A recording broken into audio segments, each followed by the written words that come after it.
Oh, mami. Oh, hindi very good.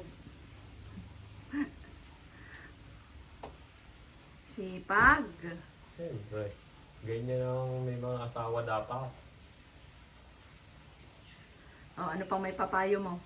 Pag may mga asawa na kayo, yung pamilya, mahalin nyo. Lalo na yung asawa nyo. Huh? Totoo ba yan? Oo, maiksi lang ang life. Mahaba ang life.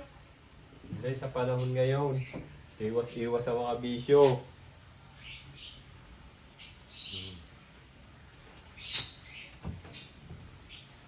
Tapos kung wala naman kayong ginagawa, kayo na maglaba.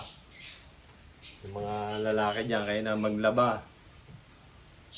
Hindi ibig sabihin pag naglaba kayo, under kayo ng mga asawa nyo. Ano pa? Ibig sabihin, tutulungan kayo. Mahal mo ang asawa mo, gawin yun. Hindi under yun. Tama ka kami.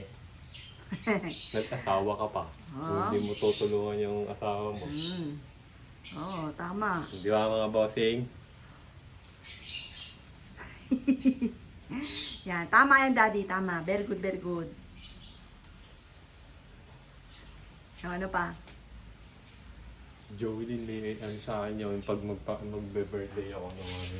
Ah. So pag pinapagawaan ako ng cake, no?